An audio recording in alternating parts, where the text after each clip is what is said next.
God, Father, Son, and Holy Spirit. Amen.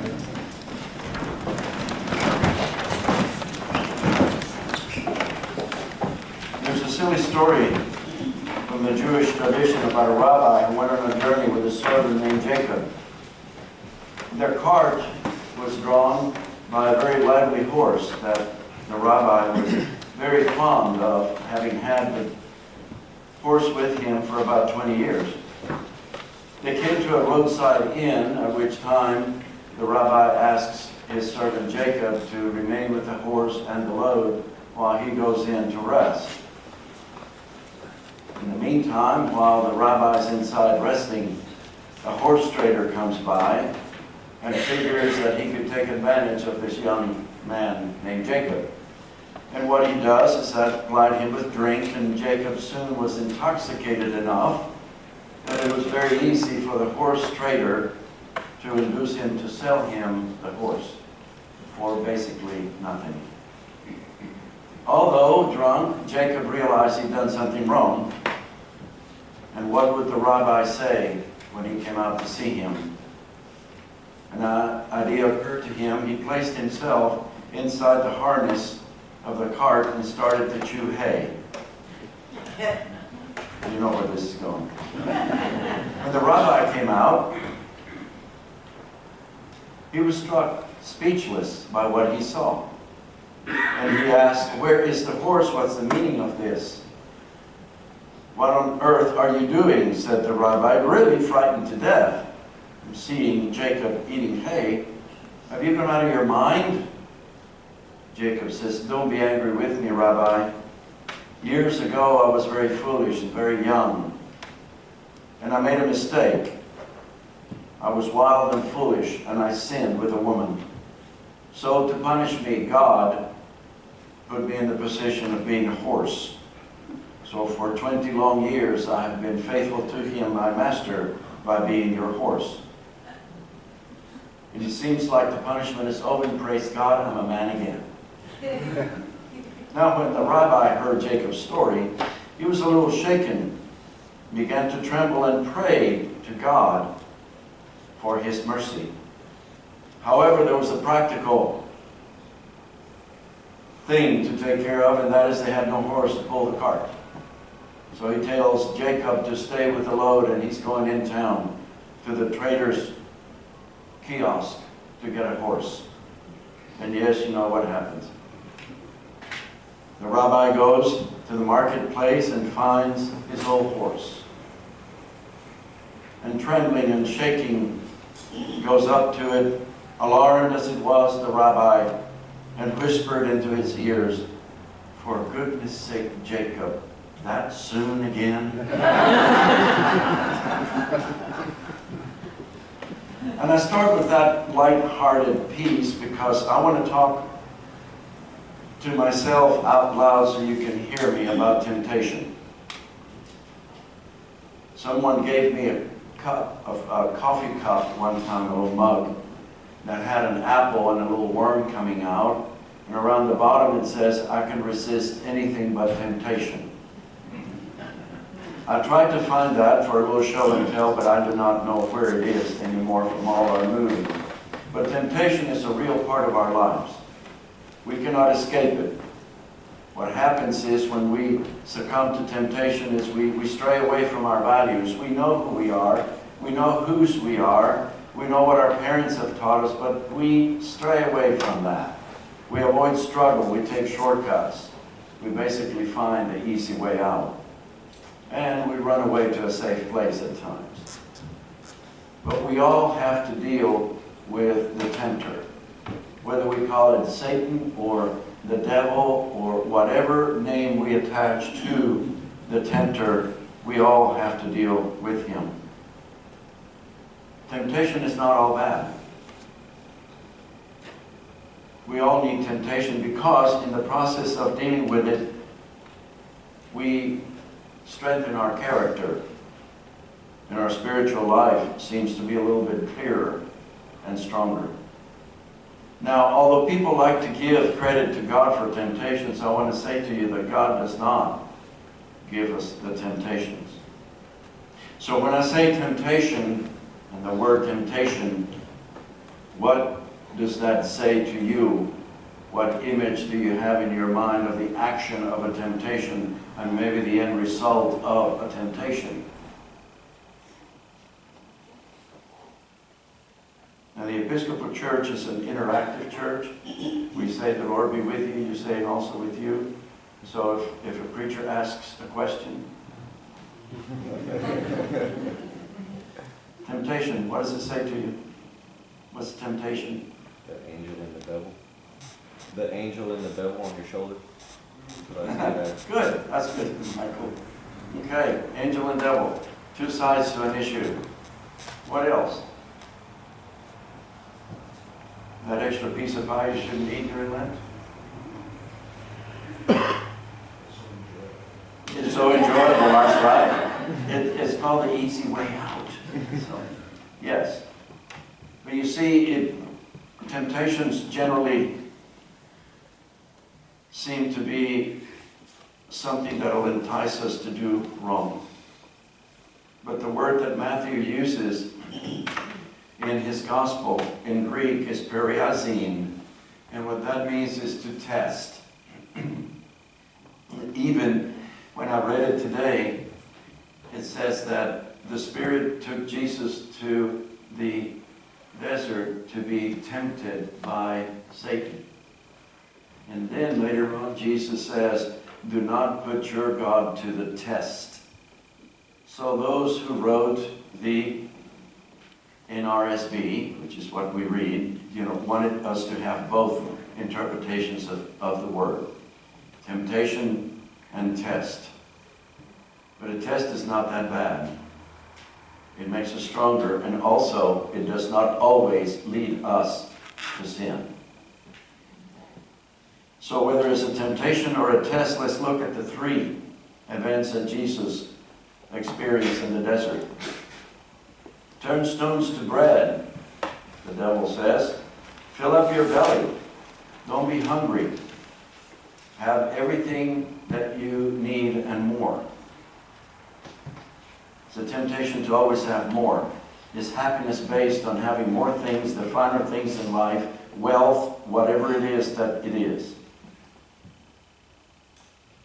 And I want to say that God will always give us what we need, not necessarily all that we want.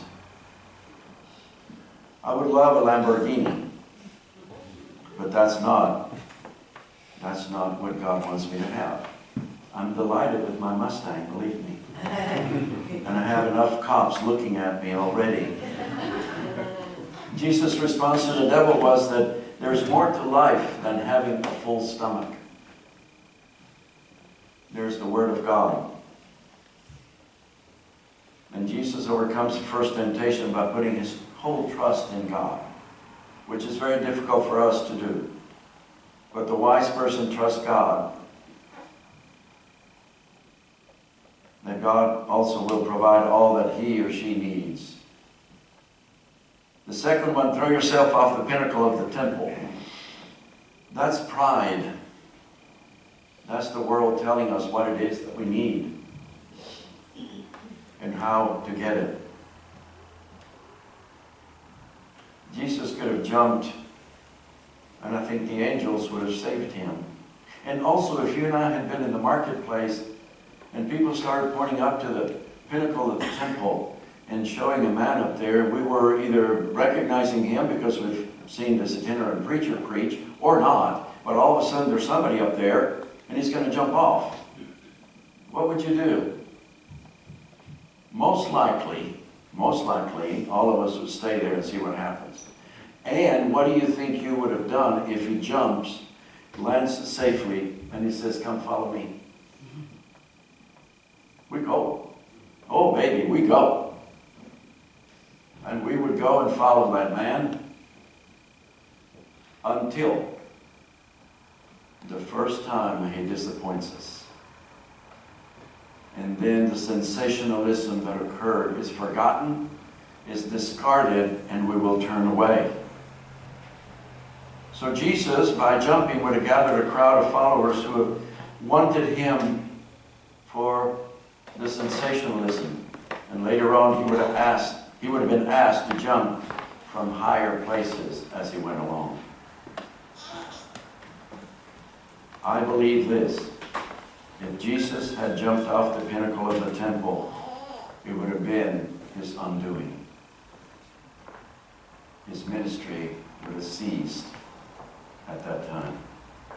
Jesus does not want to be followed by people who base their faith in him being a sensation, and him being the one who walked on water. These people do not advance the kingdom. And speaking of kingdoms, the third one is, follow me. Bow down to me, the devil says, and I will give you all these kingdoms and their splendor. I love that word. Compromise your commitments and your promises to God, and I'll give you everything.